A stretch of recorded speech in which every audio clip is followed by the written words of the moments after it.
Доброго времени суток, уважаемые дамы и господа, жители столицы, а также гости города Астаны. Мы рады приветствовать вас сегодня на нашем долгожданном мероприятии на проекте Book Dating. Друзья, давайте поаплодируем и поприветствуем друг друга.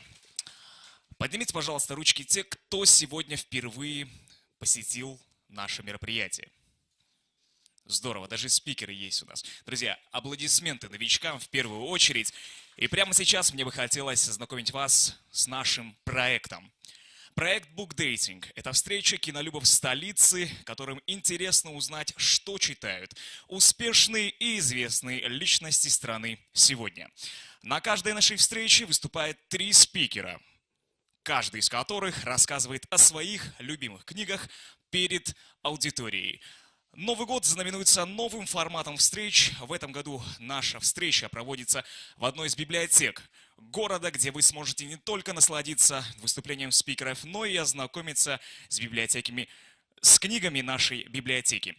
Каждый раз мы стараемся привнести что-то новое, приглашаем гостей из разных сфер и отраслей для вас, дорогие слушатели. Я предлагаю закрепить успех бурными овациями.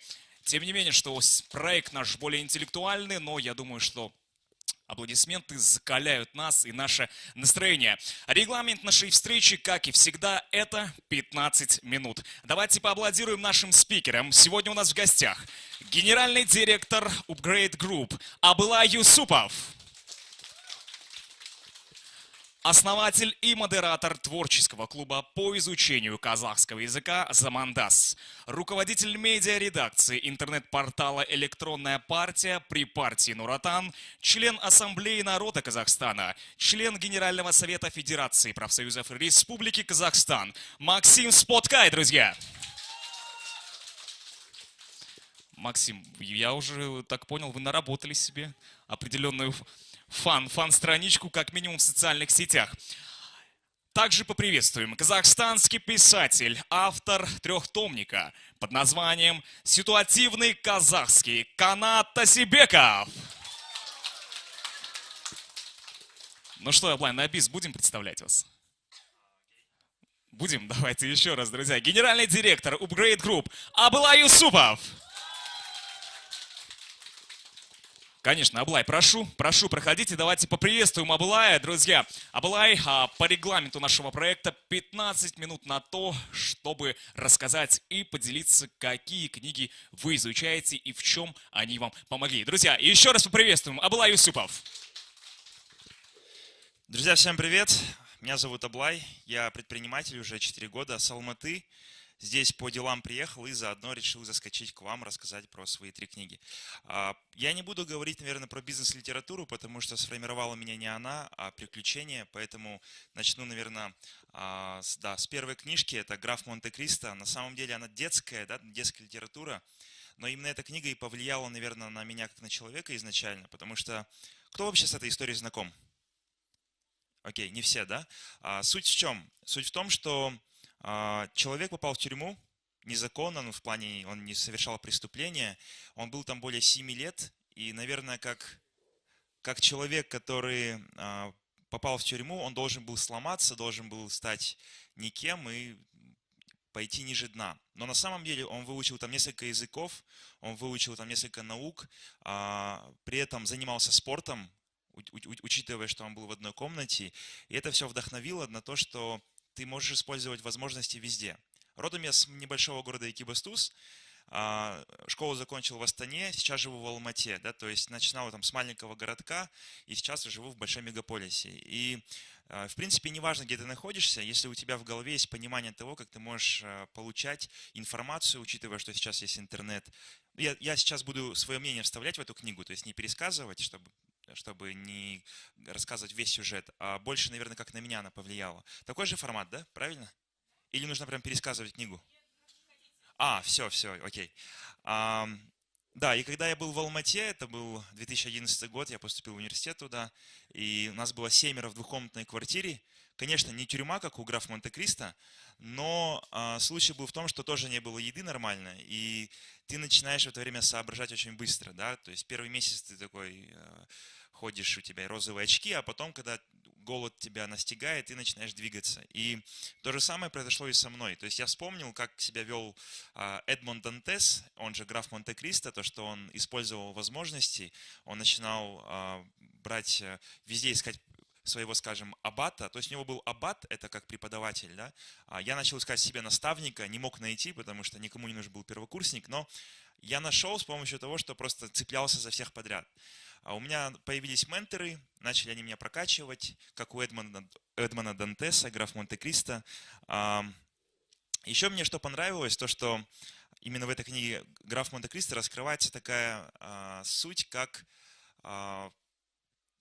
подчинение, ну как бы это ни звучало грубо, подчинение себе ситуации и людей, да, то есть если ты хочешь чего-то в этой жизни добиться, то ты должен управлять собой, управлять событиями, которые вокруг себя, потому что сейчас, допустим, если сравнивать, переносить это на нашу жизнь, самая опасная фраза это, ну у нас такой политический строй, или у нас так в стране принято, или менталитет такой, ну то есть это позиция слабого, да, то есть позиция сильного, когда ты говоришь, я хочу это поменять, и опять же я возвращаюсь к графу Монте-Кристо, то что он из нищеты, из обычного моряка стал в концове очень богатым, влиятельным человеком. Вот. Я думаю, эта книга будет полезна всем, даже тем, кто взрослее, не только молодым людям, потому что она напоминает, как минимум, о том, что вот это любопытство, вот это вот авантюризм, он должен быть у всех. Если это теряешь, то приходит какой-то снобизм и отношение к жизни такое, оно более какое-то неправильное, мне кажется. Я вот «Граф Монте-Кристо» перечитывал 3 раза, каждые 2-3 года я перечитываю эту книгу, и на самом деле она всегда актуальна. Поэтому я думаю, те, кто хочет в себе найти вот эти детские чувства, где вы хотите мечтать, где вы хотите находить снова в себе силы, возможности что-то делать, она в принципе не про мотивацию, мотивирует сама история.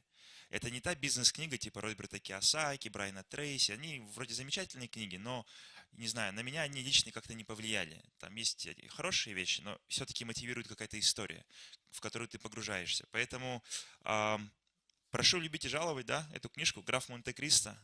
Наверное, вот первая на ней. Вторая? Да. Вторая «Самый богатый человек в Вавилоне». Она читается буквально за, не знаю, может быть, час-два, 2 часа, да. Это Кто читал, кстати, книгу? 1 человек.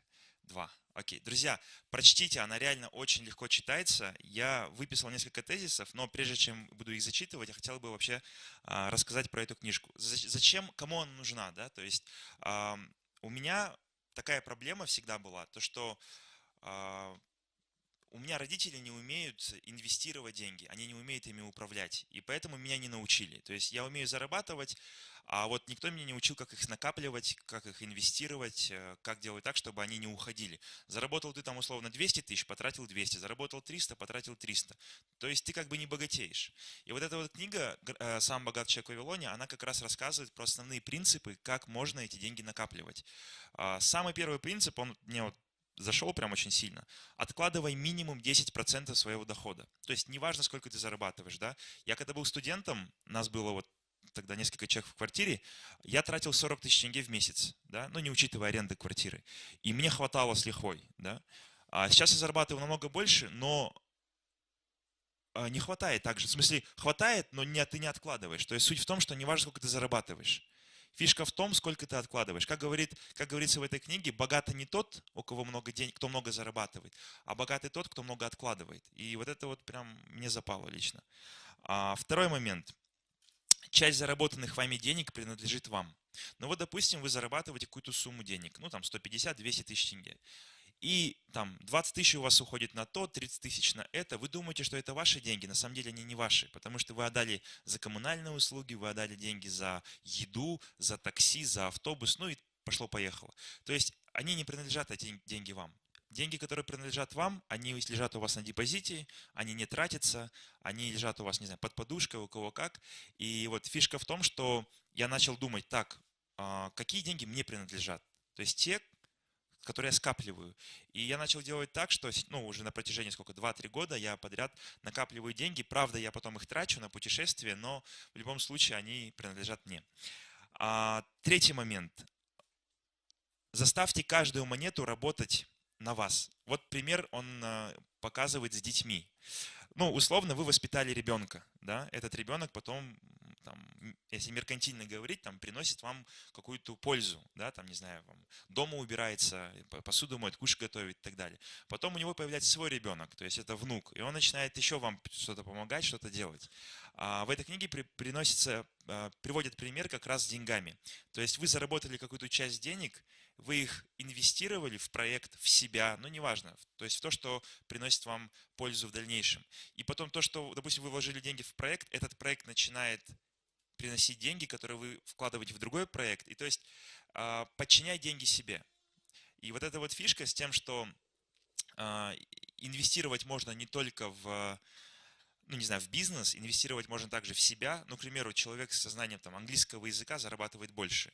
Человек, который получил какую-нибудь степень, зарабатывает больше. Да? То есть это же все инвестиция. И вот в этой книге очень круто рассказывается про то, что инвестиции должны приносить больше и больше и больше денег. Так, золото покидает дело, вкладывающее...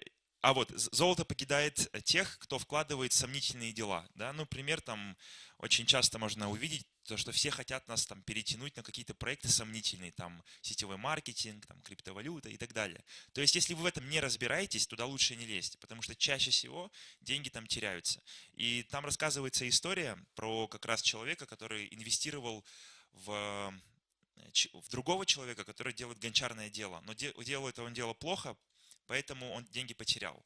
А второй пример приносится, где он должен вложить в другого ремесленника, который в этом разбирается, который всю жизнь этим занимается.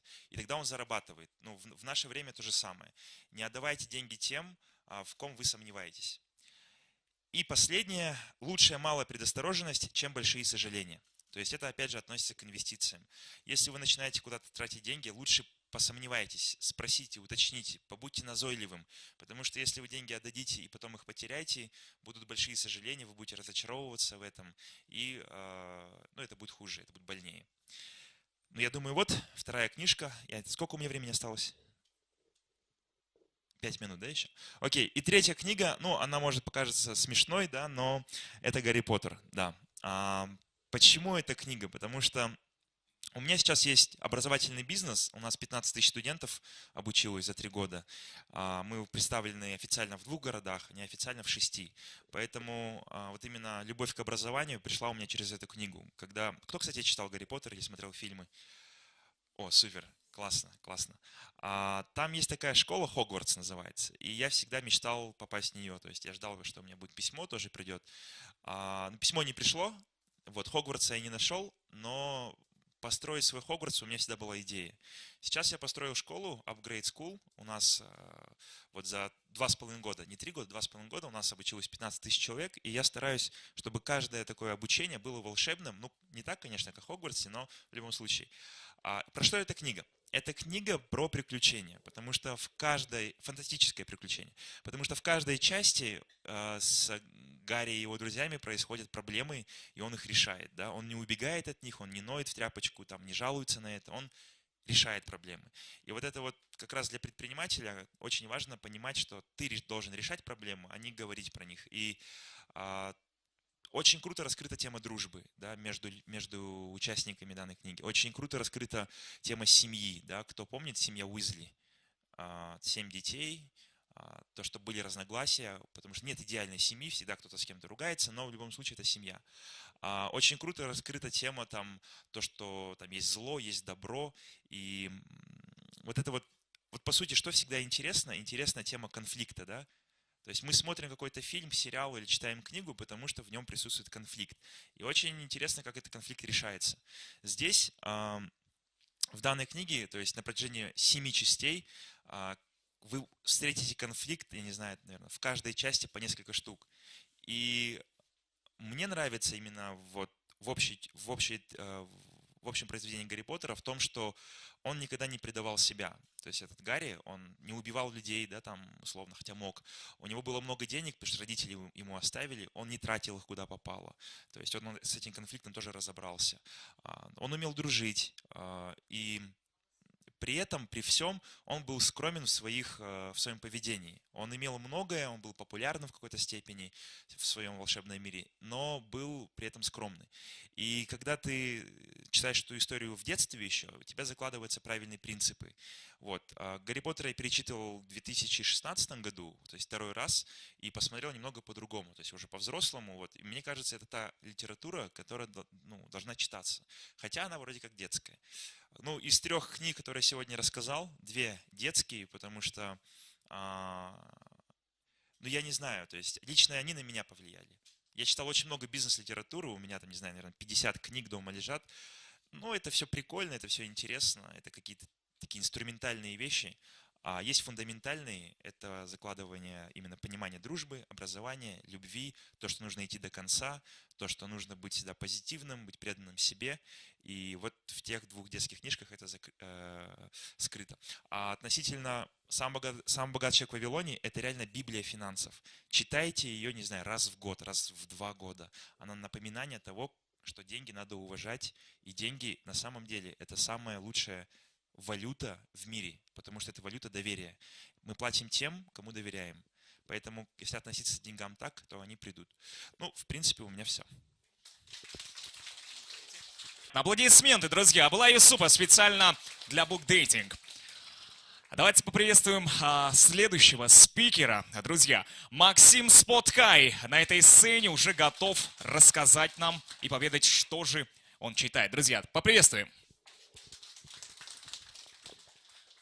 Рахмет, бұл жерде орысша да қазақша айтуға болады деді маған, сондықтан басында қазақша айтуға рұқсат етіңіздер. Мен есімім Максим, жаңа ғана таныстырып кетті. Бүгін 3 кітап туралы айтайын деп едім.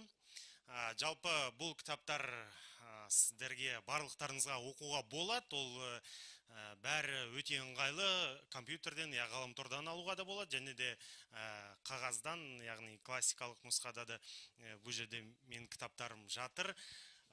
Сол бірінші кітаптардан бастайық. Жалпы кітаптар не туралы екендігін мен айтпайын бүгін, себебі сіздерге бұл кітаптарды оқып, не туралы, қай кейіпкерлері бар деп оқуға ол қиын емес, сондықтан мен кітаптар туралы емес, жалпы бұл жанрлар туралы айтуға рұқсат етіңіздер, ардақты ағайын. Сонымен бірінші кітап қалай аталады?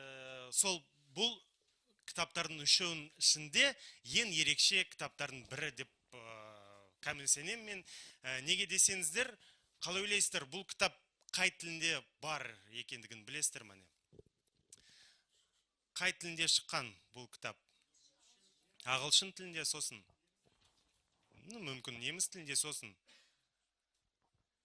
бұл жерде қай тілде? Орыс тілде, сосын қазақ тілінде. Ең бастысы қазақ тілінде, себебі бұл жаңа ғана елбасына ұсынылған рухани жаңғыру бағдарламасының аясында 18 кітаптардың ішінде мына кітапта бар екен. 100 жаңа оқулық бағдарлама туралы кім естіді? Қолдарыңыз көтеріңіздерші. Бұл шынында да ерекше бағдарламалардың бірі, себебі біздің тарихымызда болмаған жағдай бұл міне 100 жаңа кітап деген бағдарлама. Неге десеңіздер, себебі біздің тарихымызда алғашқы рет біз тікелей ағылшын тілінен қазақ тіліне аударылған болатынбыз. Алғашқы рет. Оның алдында біз орыс тілі арқылы, яғни көпір арқылы, лингвистикалық көпір арқылы біз аударылғанбыз, бірақ та онда бір үлкен қателігі бар. Ол біз мысалы ағылшын тілінен орыс тіліне аударылып, сосын орыс тілінен қазақ тіліне аударылғаннан кейін көп қателерде шығады, және де мәні тікелей аударылмайды деп бәрімізге белгілі. Сондықтан 100 жаңа оқулық рухани жаңғыру аясында өтетін бір бағдарламалардың бірі, бұл шынында да ерекше, тағы да қайталайын деп едім, ерекше, тарихымызда болмаған бағдарламалардың бірі. Сондықтан жалпы бұл бағдарламаға негізі шапалақ та қоюға болады деп ойлаймын. Сол бұл аударылған кітаптардың арасында бұл кітапта бар. Қазір қазақ тілінде де оқуға болады. Ол ғаламтор арқылы сіздер мысалы 100 кітап.kz сайтынан да алуға болады бұл кітапты. Бұл кітап қазіргі заман туралы. Қазіргі заман туралы десеңіздер, ол мысалы студенттер бар ма бұл жерде? Есть студенты. Да. Вот вы, наверное, знаете, что ваши знания к концу вашего обучения, они будут полностью неактуальны. К сожалению, это так. И вы, наверное, должны этот факт признать. Так вот, как раз эта книга о том, что актуально сегодня. Почему нужно прочитать эту книгу? Только для того, чтобы знать, чем дышит этот мир сегодня. Например, мы сегодня создаем рабочие места. Ну, всем известно, да, там есть специальные государственные программы, по которым создаются рабочие места. Но теперь вопрос, через 5 или 10 лет будут ли актуальны эти программы? Если кто-нибудь, кто хоть раз в жизни заработал в интернете хотя бы 1 тин, есть такие здесь в этом зале? Да, есть. Вот 2, да, 3 человека. Вот вы наверняка не заплатили налоги. Ну, это понятно, да, те, кто зарабатывает через интернет, те налоги не платят, но это доказывает то, что через 5 или 10 лет структура рынка, она совершенно будет другой, она абсолютно изменится. И это означает, что нашему государству тоже нужно быть готовым к изменениям вот этой экономической конъюнктуры. И это означает, что вам, вот я почему говорил, что ваши знания будут, к сожалению, не актуальны, это означает, что вам нужно быть готовым к абсолютно новой реальности, которой сегодня нет. То есть, ну, работать вот уже в классическом варианте, возможно, через 10 лет это будет не актуально. И потом вам нужно будет взять какую-то информацию вот у тех 3 людей, которые сегодня уже имеют опыт работы в интернете. Вот об этом эта книга. Это книга о том, что происходит реально в мире сегодня. Это нужно знать просто для того, чтобы быть, ну, иметь какие-то более актуальные знания, чем те, которые дают в университете или в школе. Келесі кітапқа келсек, ол тағы бір ерекше кітаптардың бірі деп есептеймін, ол өмірбаян.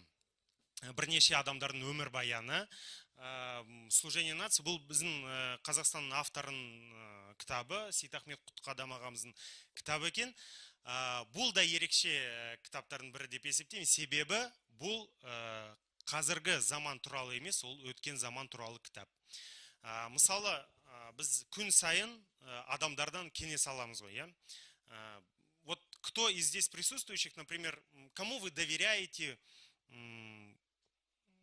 давать вам совет? Кому вы можете позволить советовать себе какие-то вещи? Вот, ну, вопрос, наверное, понятен, да? То есть родители, вот вы только сами себе, да, родителям. Эксперты, да, экспертам, ага. Успешным людям, да. Друзьям. Иногда книжкам, да, доверяю. Вот шында да, мен мысалы, мені кейбір достарым сынайды мені, себебі мен тек қана сарапшыларға, мен бұл салада шында да заманауи білімі бар адамдарға сенемін. Ну, например, если вот человек, я знаю, что человек не эксперт, например, в этой области, я, конечно, слушаю его совет, но не очень его воспринимаю. Некоторые меня за это критикуют, но я считаю это правильным вариантом. Так вот, вы когда говорили о том, что нужно слушать лучших, нужно слушать профессионалов, экспертов, успешных людей, вот эта книга об этом. Это книга об этих людях. Это книга о тех, кто уже действительно достиг каких-то определенных высот, кто состоялся в жизни, кто создал не просто себя как личность, а создал целое государство. Например, среди героев этой книги есть Мустафа Кемаль Ататюрк, ну, известный, да, человек, который с нуля практически создал ту Турцию, которую мы сегодня знаем. Ну и другие известные политические, государственные деятели. Зачем читать биографии? Я не только про эту книгу. Вообще, зачем читать биографии? Биографии нужно читать только лишь для того, чтобы автоматически в каких-то ситуациях задавать себе повторно вопрос, что бы на моем месте сделал, ну, тот же Ататюрк. Что бы сделала Маргарет Тэтчер, чтобы сделал кто-то другой. Вот мысалы Абай туралы айтып кетсе, Абай дәл бұл жағдайда не істейді, что бы он сделал в этой ситуации. Поэтому вот не только эту книгу, я бы рекомендовал читать просто любые другие биографии для того, чтобы понять, как этот человек бы повел себя в той или иной ситуации, для того, чтобы как раз-таки равняться, наверное, на лучших. Сосын келесі кітапқа келсек, бұл өмірбаян өткен ғасыр туралы, 4-ші өнеркәсіптік революция қазіргі заман туралы, және де 1484 жыл деген кітап, ол болашақ туралы. Это книга о том, что может произойти. Это книга о том, что может произойти, если все из этой комнаты перестанут читать. Это книга о том, что может произойти, если все будут относиться к университетам только как к получению корочки. Это книга о том, что как может государство разрушиться только благодаря тому, что в нем живут необразованные люди. Мысалы, Жүжана кітап деген бағдарламаға тағы да келейін, бұл не үшін жасаған бағдарлама? Бұл біздің еліміздің, жастарымыздың білім деңгейін көтеру үшін жасаған бағдарламалардың бірі. Вот такие программы и такие книги нужны только для того, чтобы резко повысить уровень образованности, может быть, молодежи. Вот как раз эта книга о том, что может произойти, если вся наша молодежь в один момент перестанет читать. Кто-нибудь есть, кто читал эту книгу? Если нет, прочитайте. Там описывается очень ярко и красочно описывается то, к чему мы можем прийти, если не только в России, например, отрубят Telegram, но и у нас отрубят все социальные сети и лишат нас таких вот библиотек, как это. Поэтому я думаю, что мы должны сегодня поблагодарить тех людей, которые работают в таких зданиях, и они сегодня среди нас. Это нашим дорогим библиотекарям. Оларға да мындай бір рахмет айтқымыз келеді деп ойлаймын. Тағы да айта кететін жайт, мен өздеріңізге мәлім, мен Нұр Отанда жұмыс істеймін. Қазір біздің департаментімізде бір вакансия бар. Бұл вакансия, шын айтқанда, сендерге арналған вакансиялардың бірі, бұл студенттерге арналған мүмкін. Вот сегодня многие говорят о том, что есть безработица среди молодежи. Мы сегодня ищем человека, у которого должно быть всего 2 навыка, который много читает и который неплохо пишет. Все, больше ничего не надо. Этому человеку готовы платить примерно $1000. Я вам хочу сказать, что мы уже месяц не можем найти такого человека. Это кажется, может быть, кому-то покажется это безумным, может быть, это кому-то покажется нереальным, но сегодня, это нужен молодой человек, нам, но даже вот на такую позицию мы не можем найти, хотя всего екі ғана қасиет керек: оқу және жазу. Все, болды. Қалған ештеңе жоқ. То есть, нужен такой, как бы, пишущий, журналист, так скажем. Проблема: либо люди мало читают и уровень немножко не подходит, либо они не умеют свои мысли излагать, и в этом тоже большая проблема. Но из этого есть выход, так как здесь достаточное количество студентов.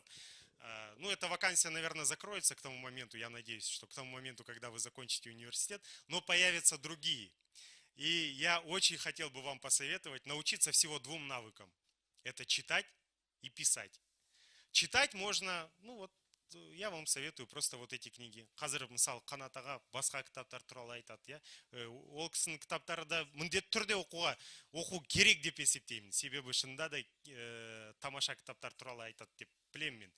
Ал екінші қасиет ол жазу. Қазір, мысалы, Фейсбукта бар адамдар, қолдарыңызды көтеріңіздерші. Инстаграмда ше, Твиттер, Телеграм, бәріміз бармыз, Сол жерде, сол әлеуметтік желілерде пайдаланып, бұл жерде посттарды жазып, және де басқа мүмкін мақалалар газеттерде шықса, қай салада болса да, қай құрал пайдаланса да, жазу керек міндетті түрде. Себебі сіздердің ойларыңызды қағазға салып, болмаса қағаз емес, гаджетке салып, сіздерді оқиды. Содан кейін жұмысқа алған кезде сіздердің әлеуметтік желілерді кішкене тексеріп, қарайды, не туралы жазады, қалай жазады екен. Сондықтан бір ғана тілегім бар, жазу керек және оқу керек. Всего одно пожелание для тех, кто действительно хочет состояться, стать, в какой-то степени успешным, хочет стать профессионалом. Одно всего лишь пожелание. Давайте будем учиться читать и будем делать это много и довольно продолжительное время и учиться писать. Сонымен сіздерді тілегім осы. Мұндай бір рахмет, сұрақтарыңыз болса, мен жауап беруге дайынмын. Да.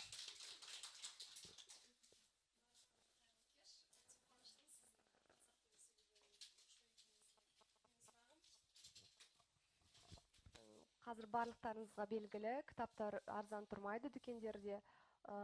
Сондықтан да бұл жаңа айтып өткен сіздің 100 кітап бағдарламасының аясында кітаптарды тарату қалай жүзеге асырылатын болады. Біз оны сатып аламыз ба, сатып алсақ қандай бағамен, сондай. Және де екінші сұрағымыз қойып кетейін бірден, жаңағы вакансия жөнінде ол қай тілде жазылу керек? Ресми тілде ме? Ресми тілде. Жаза білу керек, ресми тілде. Жақсы. Екі тілде де. Екі тілде, қазақ тілі білу керек, мен екінші сұрақтан бастайын. Міндет түрде қазақ тілінде еркін сөйлеу керек, жазу керек, бірақ та ең басты тіл ол ресми тіл болады, себебі бізде қазір бір-ақ кісі орысша жазады, қалғандар 3 кісі бізде қазақ тілінде мемлекеттік тілде жазады деп. Сол қазір вакансия сол орыс тілші үшін. Ал бірінші сұраққа келсек, ең керемет сұрақтардың бірі деп есептеймін, себебі мен ұмытқан жоқпын сол туралы айтуға. Сол 100 жаңа кітап туралы бағдарлама. Шынында да кітаптар қазір өте арзан деп айтпаймыз, Бұл қымбат оқу құралы, бірақ бұл 100 жаңа кітап бағдарламасы бойынша шыққан кітаптар сіздерге тегін таратады. Қалай бұл сол кітапхана сияқты ғимараттар арқылы тегін таратады. Яғни әр кітапханада, бұл қазір 18 кітап шықты, әр кітапханада 18 кітап болады міндетті түрде. Бір данадан, бірақ білмеймін, мүмкін үлкен кітапханаларда, мысалы біз Астанада тұрамыз ғой, ұлттық кітапхана бар. Сол жерде меніңше 100 таралым болады деп ойлаймын, деп сенемін. Және де тағы бір айта кететін жайт. Мысалы Лондонда, Ұлыбританияның астанасы, Лондон деген бәрімізге мәлім, Лондонда дәл бұл кітап, 100 жаңа кітап бойынша шығарылған, 4-ші өнеркәсіптік революция, 250 евро тұрады. 250 евро.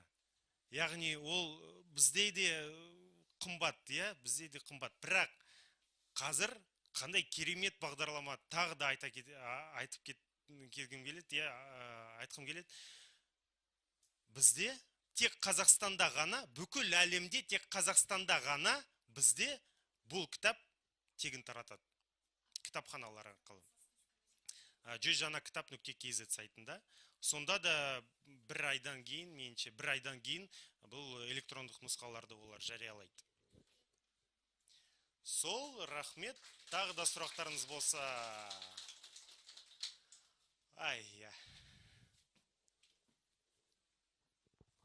Сәлеметсіз бе? Сізге қойын деген сұрағым.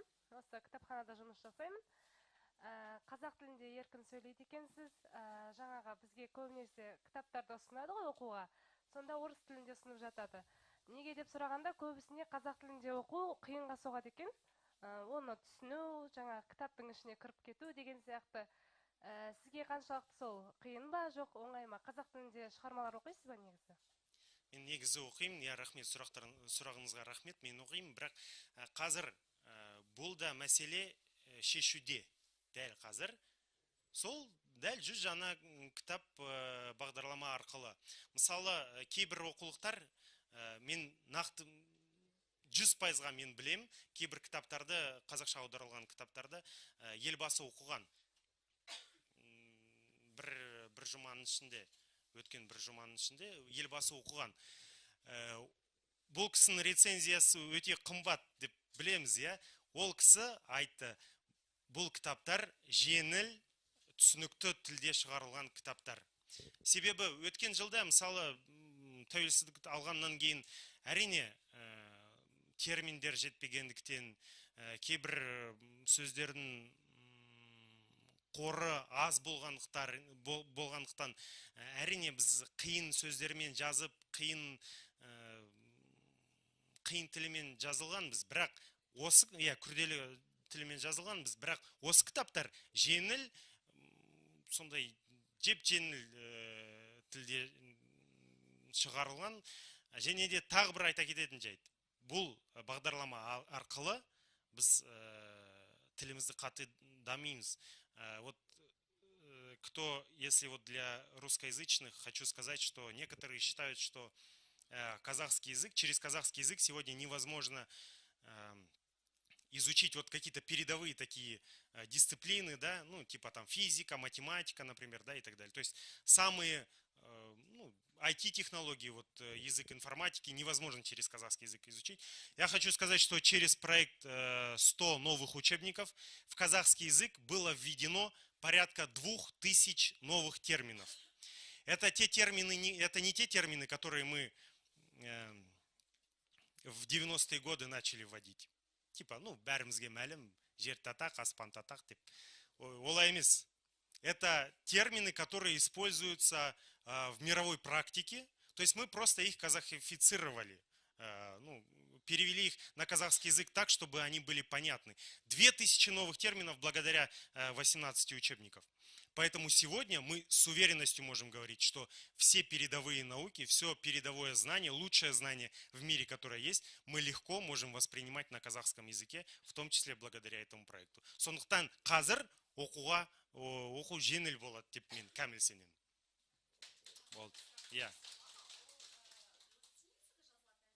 Жоқ, ол кириллицамен жазылған. Неге десеңіз, себебі қазір екінші нұсқан бекітті, бірақ та әлі де мәселелер бар. Яғни қазір біз ережелерді жасап отырмыз, біздің ғалымдарымыз ережелерді жасап отыр.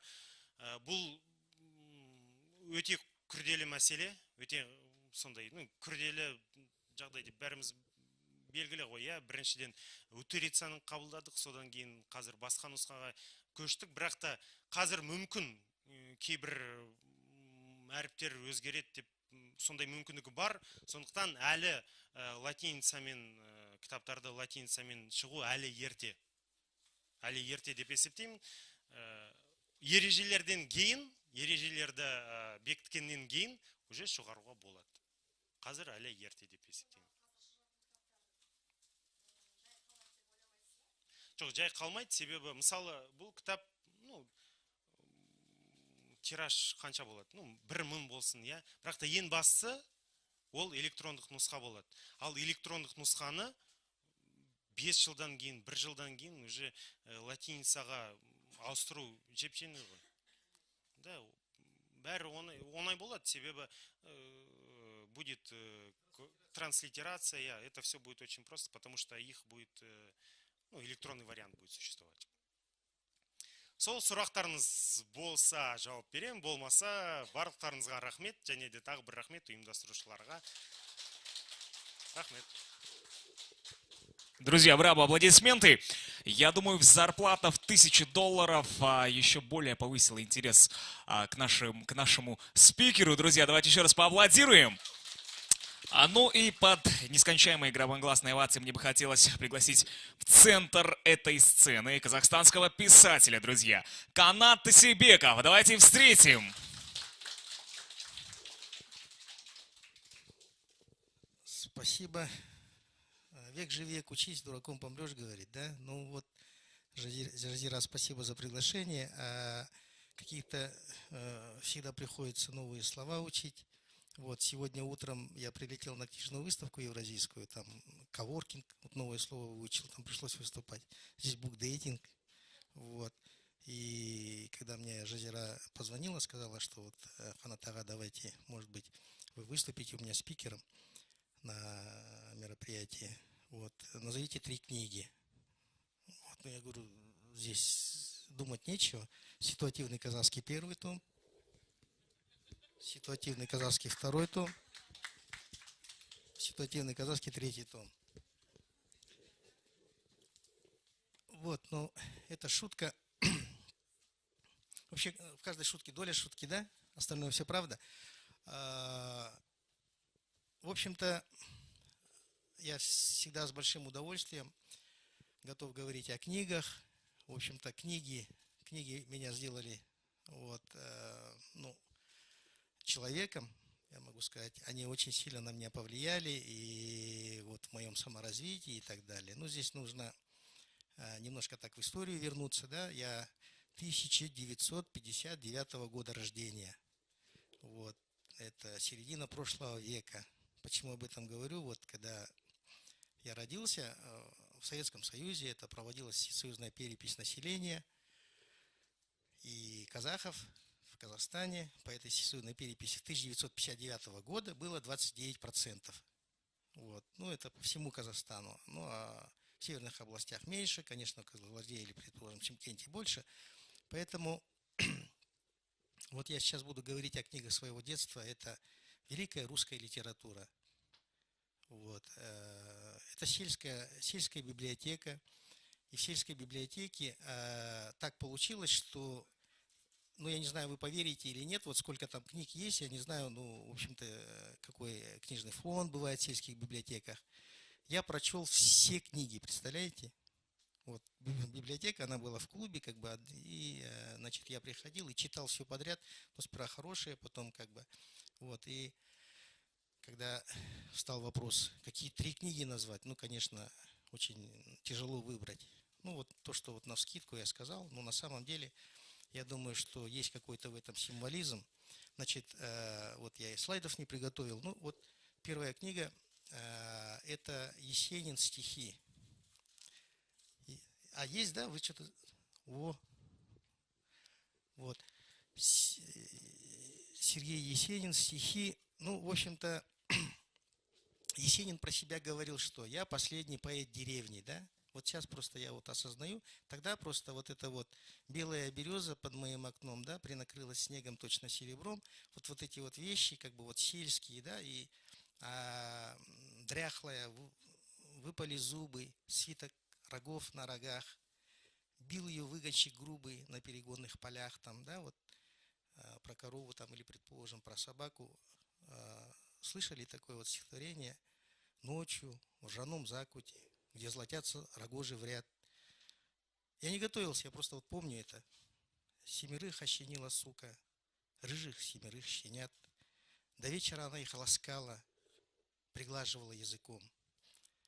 И струился снежок, чуть подталый, под теплым ее животом. А утром, когда куры обсиживают шесток, вышел хозяин, хмурый, 7 всех поклал в мешок. По сугробам она бежала, поспевая за ней бежать, и так долго-долго дрожала воды не замерзшая гладь. Знаете, вот такие строки, когда вот я их читал ребенком, это вот когда как на чистый лист бумаги вот такие вот ложатся вещи. Я вот заучивал тогда, просто мне это нравилось, и есть вот, я выучил целую поэму «Черный человек». Да? Это поэма, она короткая, правда, но я ее выучил просто наизусть, эту поэму. И вам знакомо имя Геральт Карлович Бельгер, да? Вот. Мы с ним очень близко общались, он написал предисловие к моему 1 тому, ко 2 тому, он очень меня так ценил, вот между нами такая связь очень установилась, и как раз я вот был в Астане, когда он заболел, он мне звонил, но он не пользовался сотовым телефоном, он звонил на домашний в Алматы, и мне жена звонит, говорит, Геральт Карлович тебе звонит и все спрашивает, вот, я говорю, ну я приеду и так далее, какие-то там срочные вопросы, ну приехал, он уже попал в больницу, а потом из больницы он уже как бы не вышел, и вот он скончался.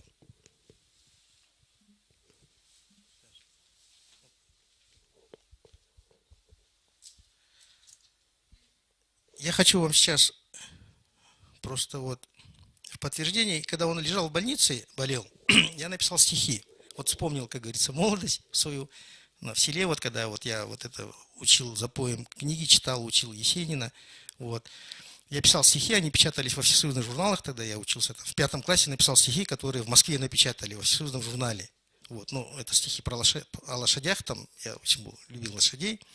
Вот, и когда Геральт Карлович заболел, я написал такие стихи,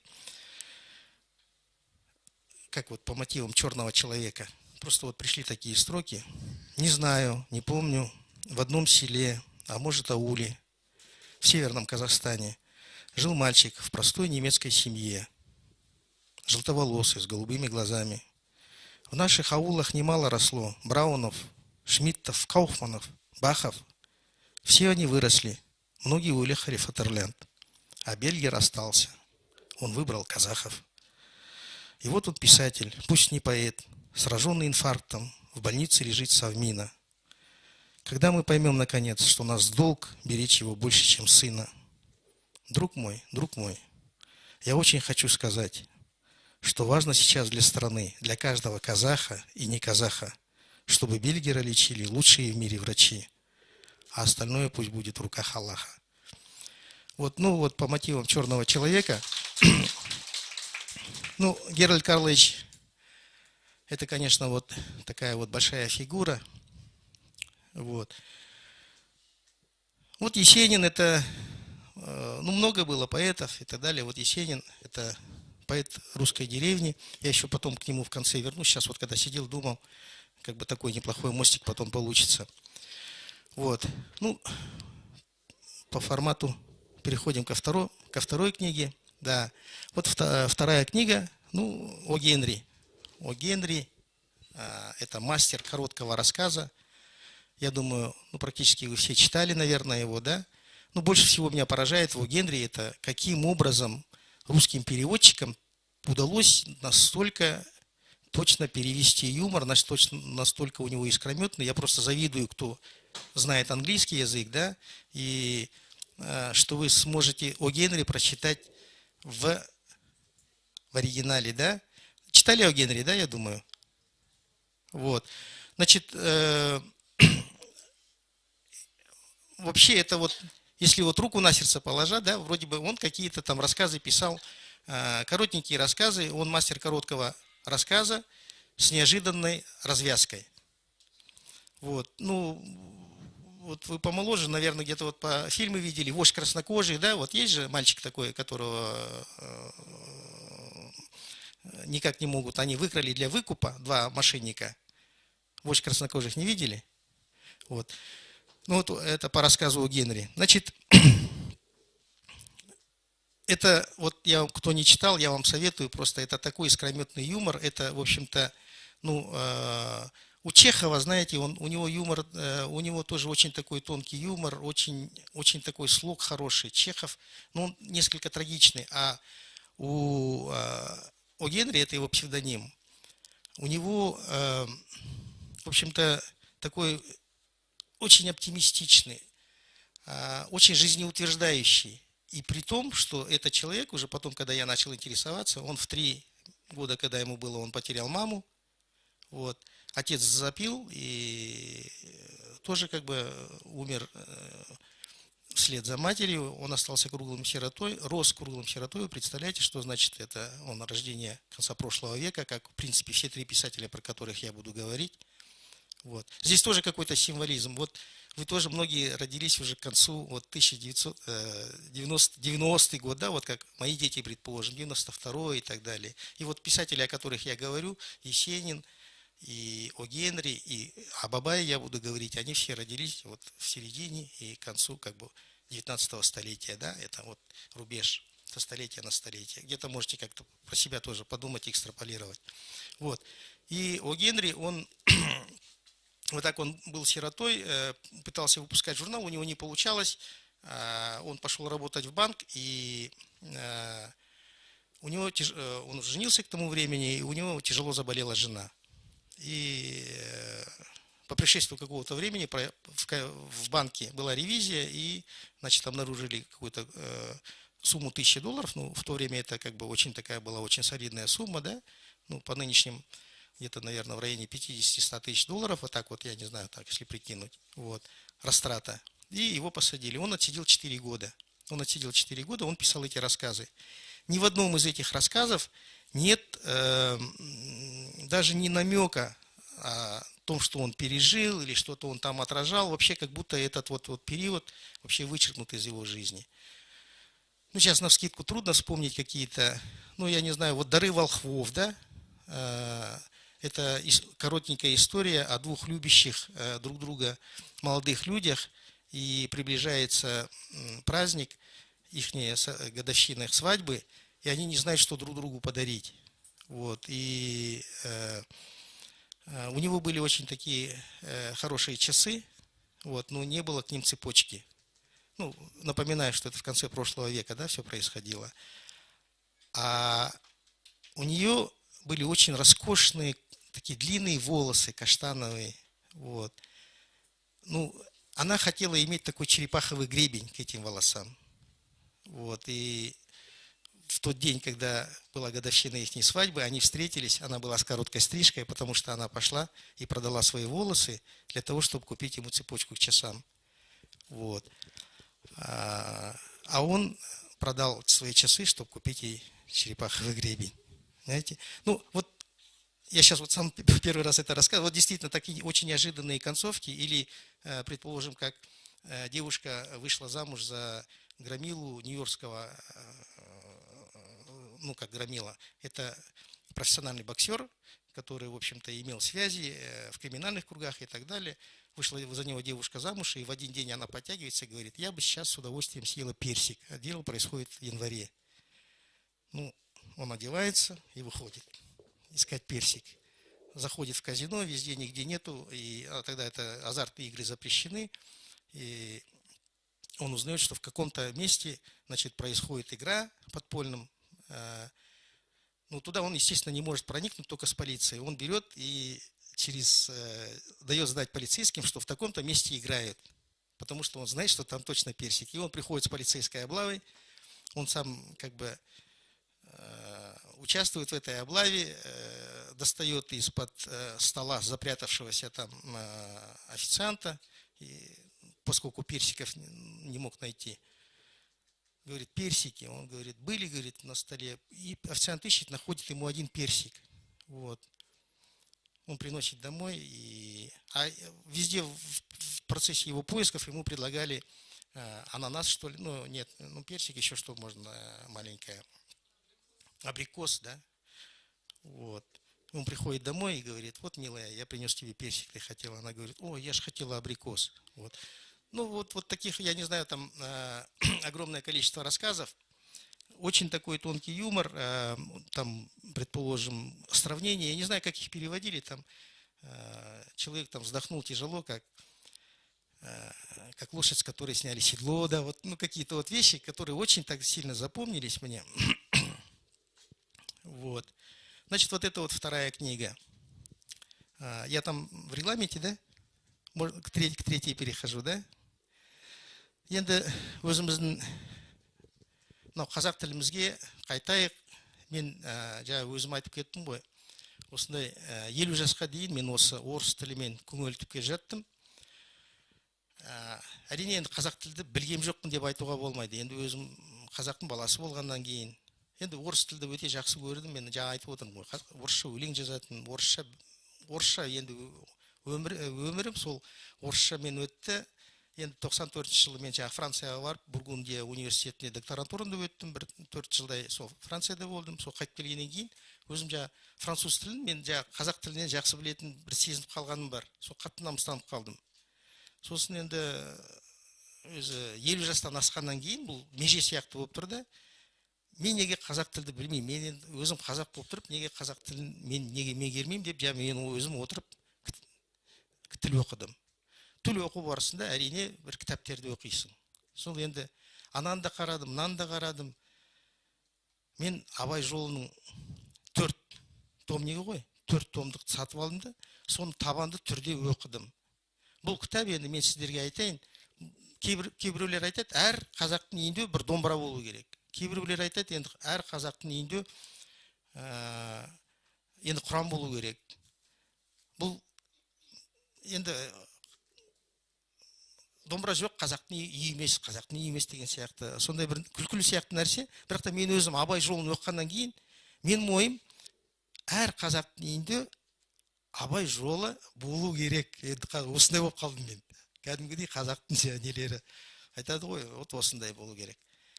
Өйткені бұл абай жолы деген енді біріншіден сондай жақсы бір тілмен жазылған. Сосын сіздерге айтайын деп отырғаным, Есенинді айтып отырғанда мен ойладым, енді Есениннің мынандай нелері бар, өлеңі: «Я последний поэт деревни, что придет железный трактор и вот это все распашет и все поменяет». Так вот, Абай — это последний памятник, что ли, вот это его роман-эпопея, последний памятник кочевому образу жизни казахов. Это действительно очень красивый памятник. Там все вот эта жизнь кочевая, она описана. Вот в поисках этой кочевой жизни я прошлым летом съездил в Монголию, поскольку во всем мире уже нет кочевых народов, которые вот сохраняют традиции такого номадизма, как казахи, как мы жили. Есть в Сахаре, да, бедуины, они, немножко там по-другому. Есть, предположим, на севере ханты, они вот за оленями идут, олени там 1000 километров идут. Олени остановились, они убивают оленя, едят его сырое мясо, пьют кровь. Это на самом деле так, поскольку они не имеют возможности за собой уголь или дрова там возить и так далее. Вот, рыбу они тоже так едят сырую. Это тоже кочевники. Ну, кочевнический образ жизни, который вот описан в романе Абая, в романе Мухтара Ауэзова «Путь Абая», это вот такой вот последний памятник. И поэтому тем, кто хочет вот выучить казахский язык, вот когда меня часто спрашивают, какую книгу советуете, это безусловно «Путь Абая». Я ее как учил, вернее, как я ее читал. Я брал «Путь Абая», читал абзац за абзацем, выписывал незнакомые слова. Ну, сейчас вот давайте я вот еще одно слово я знаю, лайфхак, да? Лайфхак. Значит, вы покупаете цветной картон. Для детей продают же для вырезок. Он с одной стороны как бы цветной, с одной стороны нейтральный цвет, да, белый или серенький. Вот. Разрезаете его вот на такие вот, предположим, ну, кусочки, чтобы одно слово влезло. Вот. На цветной стороне пишите, предположим, казахское слово, ну там или для английского это тоже годится. Вот я так учил слова, а здесь русский перевод. Какие-то, может, пометочки. И все. И вот вы прочитали какую-то главу, предположим, выписали оттуда 20 слов.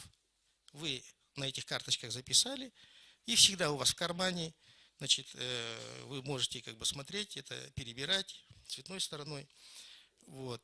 Ну, я вот французский в Москве учил, это в метро очень хорошо. На кольцевую сядешь и и учишь, пару кругов сделал, уже все, ты вот эти 20 или там 40 слов ты железно знаешь. Положил в коробочку, потом повторение мать учения, это через неделю, через 2, вы опять руку запускаешь, опять берешь эти и в любом порядке сортируешь. Вот когда мы сейчас сидим со смартфоном, за чай пьем, да, у меня даже подставка есть специальная. Вот, смартфон. А здесь эти карточки можно перебирать, да? Вот, ну, немножко отвлекся. Енді Абай жолын айтқанда, енді шынды айтқанда, оны міндетті түрде оқу керек. Мен енді Толстойды да оқыдық, француздардың Бальзак, Золя бәрін енді оқыдық, роман нелерді, Достоевскийларды. Абайдың жазғандарының көбі әлі де қазір сұрағанда білмейді. Мен бір ғана менің уақытым болып қалды деймін. Бір мысал келтірейін, бола ма? Бір мысал келтірейін. Мәселен, мынау Құнанбай, Абайдың әкесі, бұған приговор дейді. Приговор. Енді ол кездерде енді сауатсыз ғой қазақтар. Неге ауылдарға барып, енді Құнанбайдың жаулары көп болды ғой. Құнанбай өзі енді болыс болды. Соған приговорларды жинаған. Приговорларды жинады, мынау ауылдан осындай Құнанбай жерден мал алды алып кетті, мына жерден ананы ұрып кеткен екен, мына жерде осындай қыстауын алып қойды деген сияқты. Сондай приговорларды жинап, сосын майорға береді. Қазақтар майыр деп айтады. Майорға береді. Сосын майор соны алады да бәрін. Сосын Омбы қаласы. Сіздер білесіңдер ме? Омбы қаласы. Мен Омбының қазақтарымен шақырған, мен соларға барып келгенім бар. Омбы қаласы бұл Ақмола облысының уезддің Ақмола волостың уездный қаласы болды. То есть Омск это был районный город в подчинении Акмолы, Астаны, ну сейчас, когда-то. Вот. Сонда Майыр омбыға бар жатады. Қысты күні Құнанбай қасында бір жас, Максим, есіңде ме осы эпизод? Қасында бір жас жігіт бар, атқосшы дейді. Енді денщик, оң қолы деген сияқты көмекші жігіт. Сол жігітпен Баймұрза мен аты ұмытып қалдым. Сол Баймұрза дейік. Баймұрзамен сол анау Майырды неге омбының қасында постоялый дворға келіп қуып жетеді. Сосын кімге айтады? Майырға. Майыр, біз енді дос болдық қой. Енді біреу болыс, как Аким, да? Майор, начальник УВД, да? Они же делали там что-то такое. Вот, это ясное дело.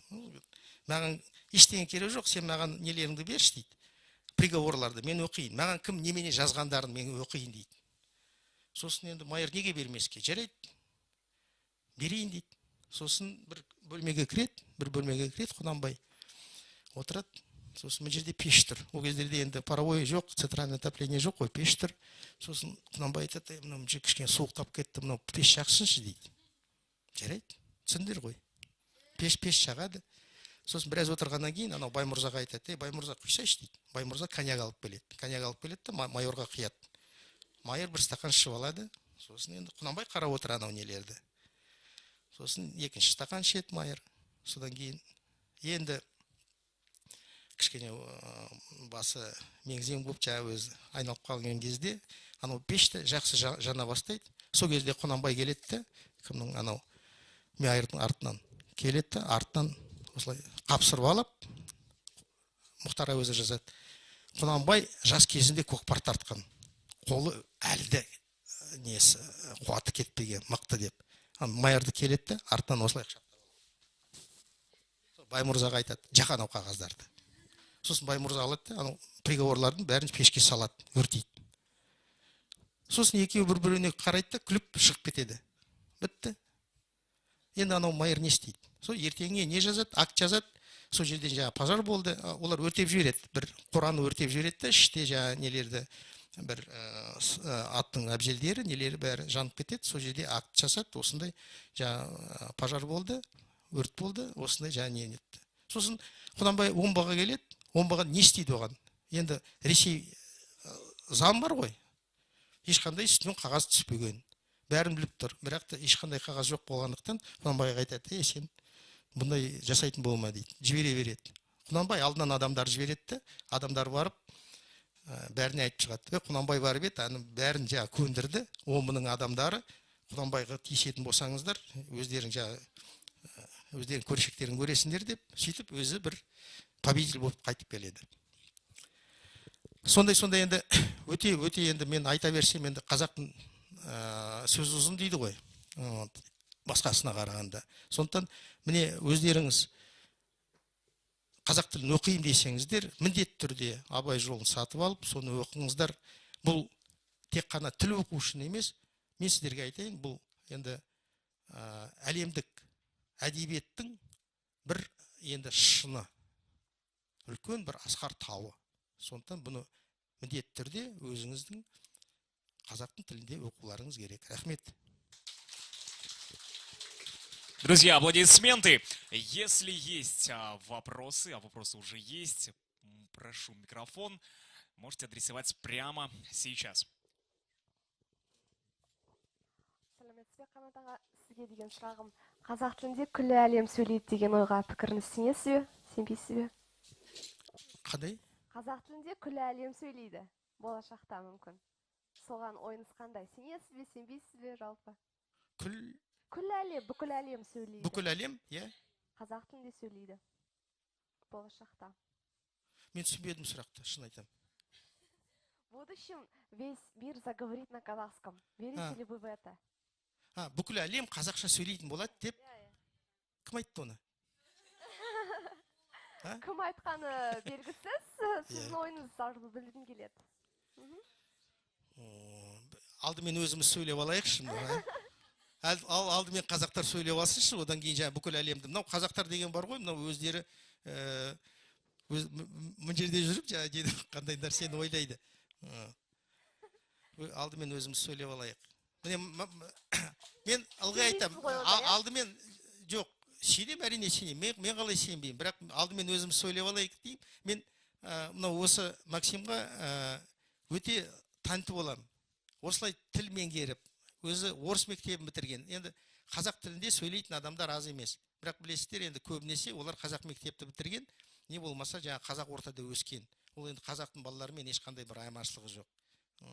Мен Максимнің енді жерде жақсын айт дейді көзге. Білесіздер ғой, енді қазақтың несінде, ділінде бар.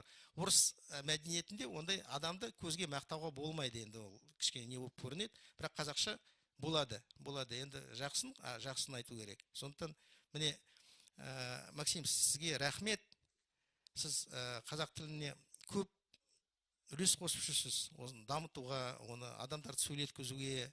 Сосын өзіңіздің енді осылай тілді меңгеріп кеткеніңіз, бұл енді көп адамдарға үлгі. Бірақ та мен айтайын деп отырғаным, алдымен қазақтар өзіміз сөйлесіп алуымыз, үйреніп алуымыз керек. Мынау Прибалтиканы айтады, Дос Көшім ағамыз айтады, Прибалтикада осылай. Өзбекстанда айтады, оларда тіл орта бар. Тіл орта дегеніміз, тіл орта бар. Өзбектер өздерінше, латыштар латышша сөйлеседі өз тілдерінде. Орыстар мәжбүр болады. Орыстар басқа халықтар. Бізде тіл ортасы әлі орны қалмаған. Көрдіңіз ба? Сондықтан алдымен өзіміз сөйлеп алуымыз керек. Одан кейін басқа ұлт өкілдерінен талап етуге болады. Сен неге қазақша сөйлемейсің? Қазір сен неге қазақша сөйлемейсің десең, өзің алдымен өздерің сөйлесеңдерші, алдымен өздерің үйреніп алыңдар деп сөйлейді. Солай ғой. Рахмет. Енді мына бүкіл әлем қазақша сөйлейді дегенге, енді бұл утопия ғой мынау. Кешіріңіз. Сұрақтарыңыз бар ма?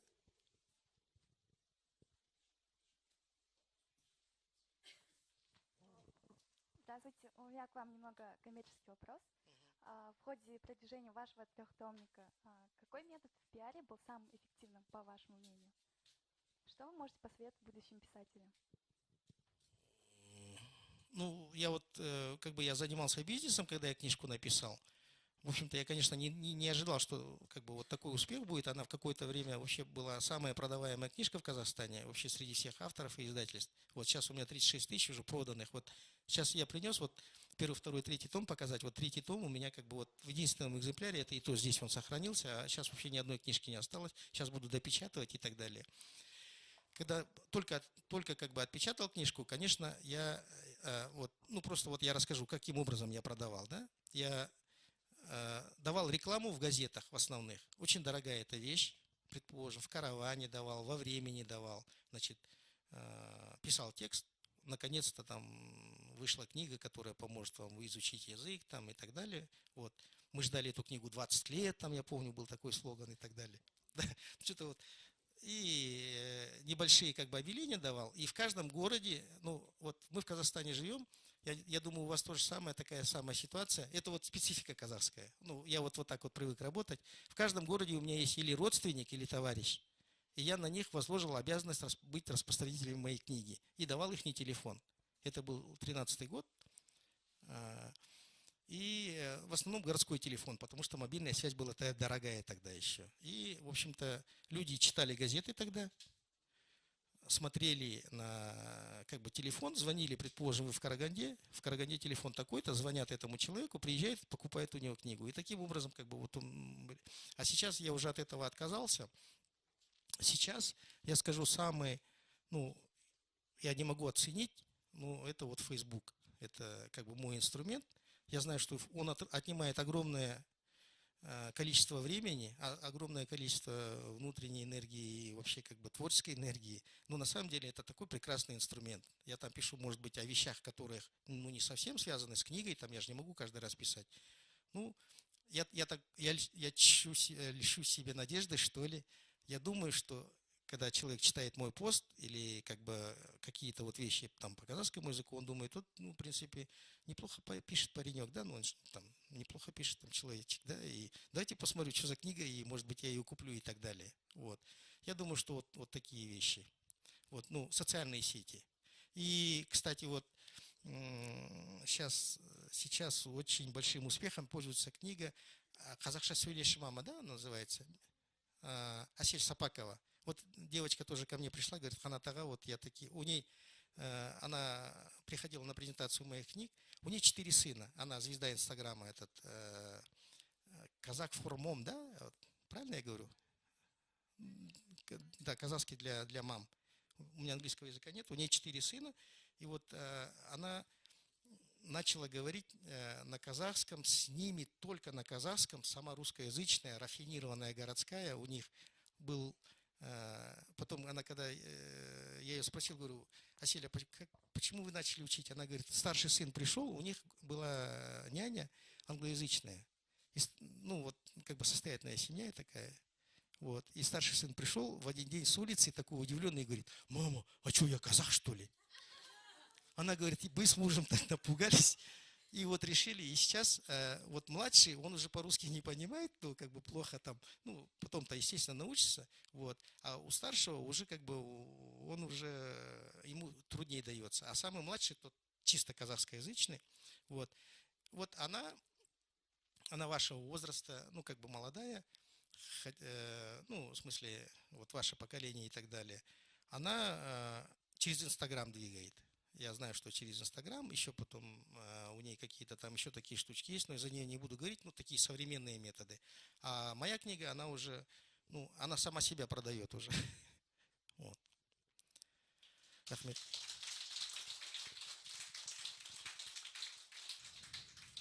Бар ма сұрақтарыңыз? Сұрақтар жоқ болса, онда көптен көп рахмет осы Қара Шаңырақтың иелеріне, библиотека директоріне рахметімді айтам. Сіздермен осылай көзбе-көз қауышып, бетпе-бет бір осындай әңгіме дүкен құрғанымызға өте қуаныштымын. Рахмет сіздерге. Друзья, аплодисменты. Казахстанский писатель Канат Тасибеков. В Астане 18 городских библиотек. Все они объединены в централизованную библиотечную систему города Астаны. Давайте поприветствуем в центре нашего зала, в центре нашей сцены, руководителя централизованной библиотечной системы Гульбадан Сактаповна.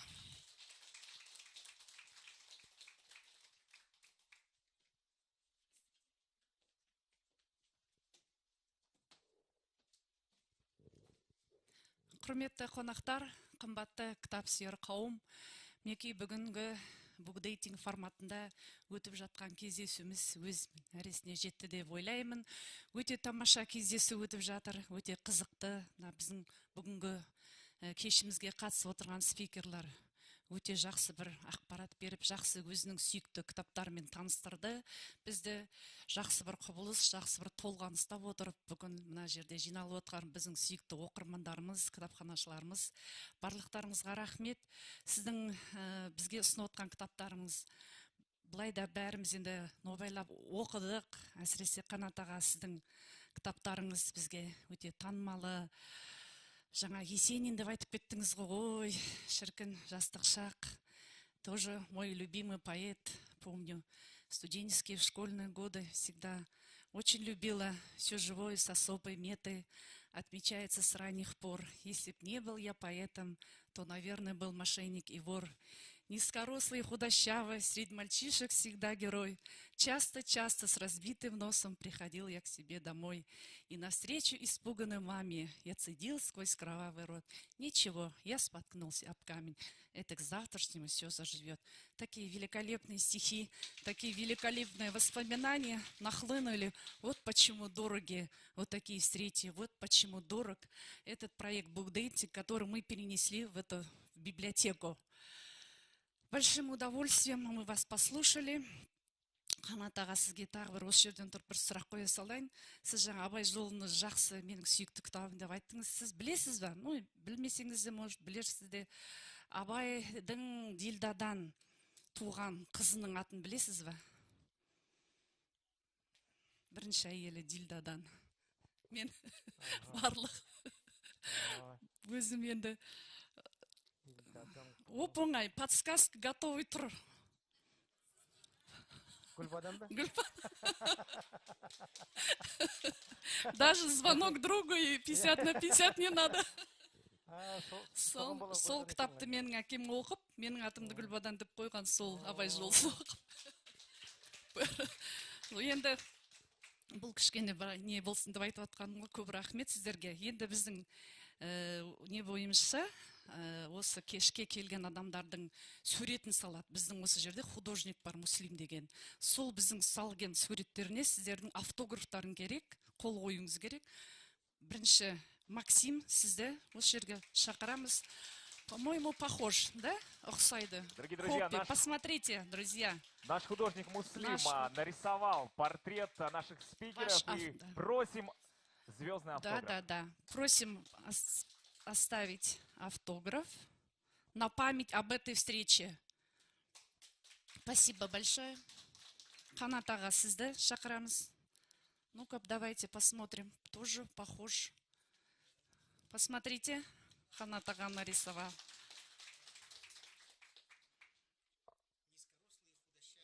Да, мне почему-то ничего, стали поэтом. Рахмет. Енді осы кештен сіздерге сыйлық, әрине сыйлық ол бізден кітап болады. Сондықтан позвольте вручить память о сегодняшней встрече, память о сегодняшнем дне подарок. Лондон по Джонсону, о людях, которые сделали город, который сделал мир. Позвольте, Қанат аға сізге, Максим вам большое спасибо. Мы преклоняемся перед вашими познаниями глубокими казахского языка. Вы живой пример подрастающему поколению, которое сейчас действительно задумывается, что свой родной язык должен знать каждый. Большое вам спасибо.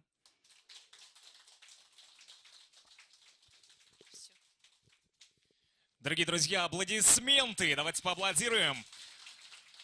Директор централизованной библиотечной системы Гульбадан Сактаповна, друзья. Уважаемые гости и слушатели, огромное спасибо, что пришли и уделили свое драгоценное время. Пишите свои комментарии на наших официальных страничках в социальных сетях. Вы их можете найти очень легко и просто. Во-первых, они указаны здесь, на нашем рекламном баннере. И кто не видит, давайте я, пожалуй, оглашу их под ваши аплодисменты, друзья. Социальные сети, Инстаграм, Букдейтинг, нижнее подчеркивание, Астана, нижнее подчеркивание, КЗ. А вторая социальная сетка, также в Инстаграме, Китап, нижнее подчеркивание, Кала. Но я буду все-таки выражаться более на русском языке, чтобы все смогли максимально понятно найти. И на Фейсбуке Китап, Кала, Астана. Вот как-то так. Это 3 официальные страницы, где вы можете подписаться и скачать, найти как и видео, так и фотографии о сегодняшней встрече. Уважаемые дамы и господа, следующая наша встреча состоится совсем скоро. Следите за новостями, опять-таки, в социальных сетках. Мы все расскажем и покажем. До новых встреч, друзья! Ну а прямо сейчас все желающие могут сфотографироваться с нашими спикерами, ну или просто на нашем рекламном баннере. До новых встреч, друзья!